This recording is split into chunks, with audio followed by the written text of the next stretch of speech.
It's difficult to determine just how on the level professional wrestling is in 2023 because the industry still continues to operate in secrecy. Injuries are very rarely disclosed, and it seems that major companies are only compelled to do this when a performer looks like they've been paralyzed live on air. Otherwise, you, the fearful fan, are left completely in the dark. One thing is for certain, though, it's better now than it was back then. I'm Adam Wilborn from What Culture, and these are 10 wrestlers who had no business being in the ring.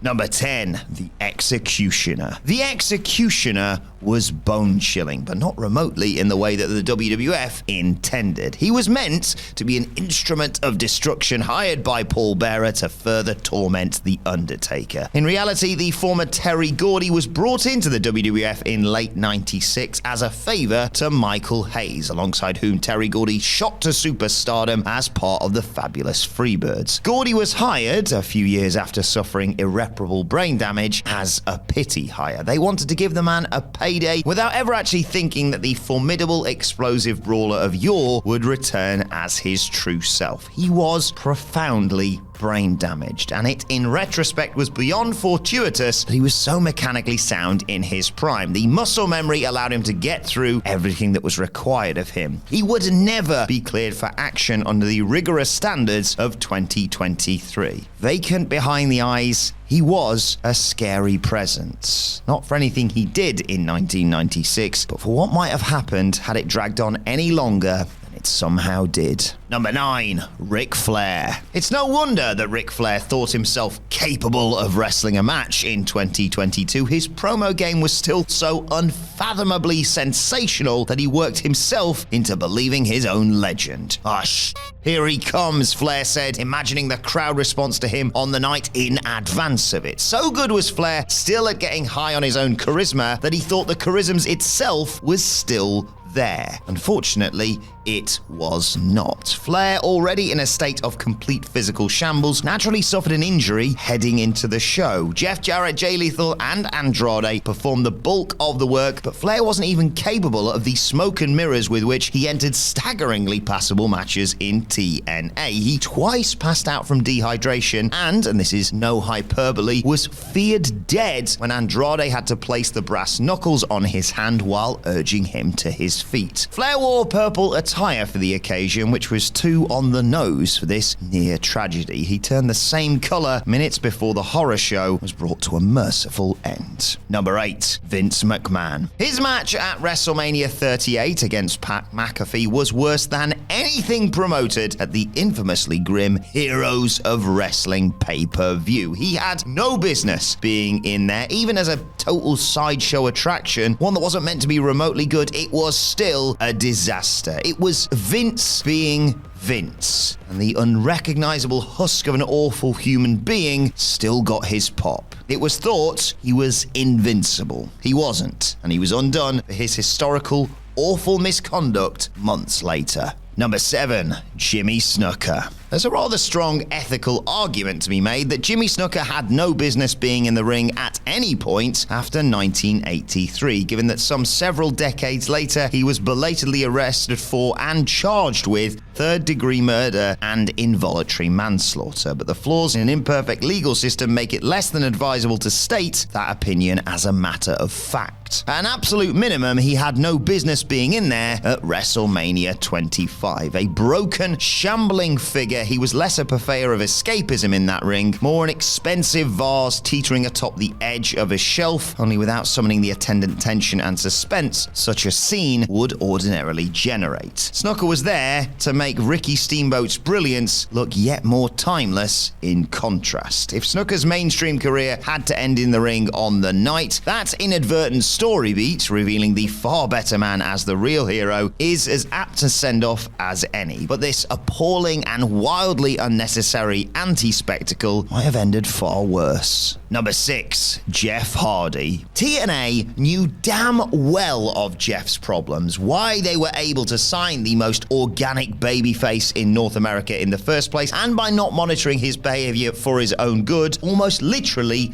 turned a blind eye to it. That is how the infamous match with Sting happened. A deliberately ignorant approach to backstage culture converged with and seemed to tacitly endorse the troubled life of an addict. It wasn't just a WWE or TNA thing either. It seems like every North American pro wrestling promoter is obsessed with the idea of presenting Jeff Hardy as if it is 1999. The intervening years simply didn't happen. Number 5, Triple H. Right, this might scan as controversial or soft, but when Triple H suffered a torn pectoral muscle mid-match at Crown Jewel 2018, he should have, as a high-ranking WWE official, set a precedent and removed himself from the fray. He is a leader. He holds significant influence over the professional wrestling industry and made 3 years prior the correct decision to call a non-finish to a match between Daniel Bryan and Randy Orton when the former suffered a stinger. It represented progress. The well-being of a pro wrestler supersedes everything, but Triple H undid the goodwill, once again enabling the toxic culture to get over as a heroic badass by gutting it out. This would not happen in any other sport with actual standards and shouldn't have happened here. Anybody who then suffered a similar injury on some indie show or other may have appeared to have been soft or disgracing the industry in some way if they hadn't followed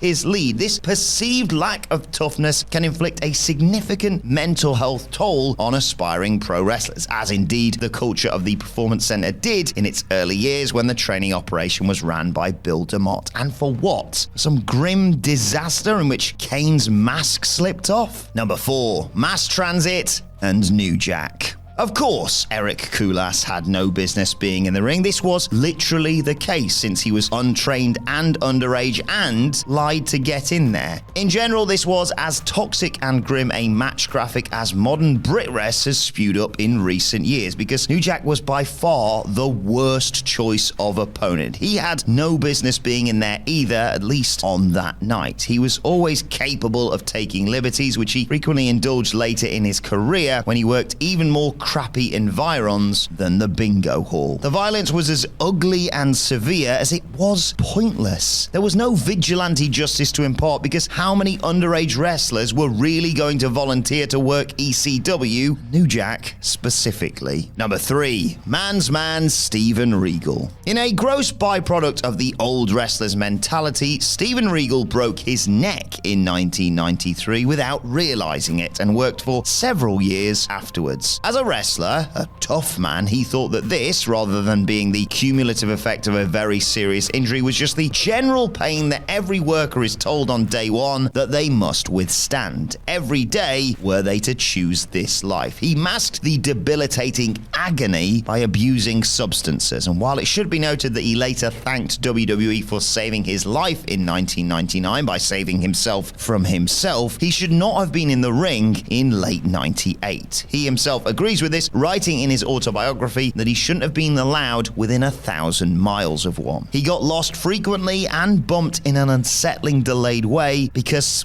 well, he didn't know where he was and often had to be reminded. Number 2, Jake Roberts. Even by the standards of the rotten 20th century, the grotesque consequences of which were really felt in the early 21st, Heroes of Wrestling was an atrocity. In a grim bid to capitalize on the Monday Night Wars boom, Fostone Productions gathered the unemployable, forgotten, and damned to earn some coin. The action was unilaterally horrendous, and it was far from the worst aspect of the show. Jake Roberts, to use an old industry euphemism, was in no condition to perform. So addled that he had no idea where he was, his infamous pre-match promo was memed, and it really shouldn't have been, and when he eventually did make his way to the ring, he performed salacious acts with his snake, which, with actual children looking on, he insinuated was his penis. He shouldn't have been allowed out there, but yes sir, they promised you a main event.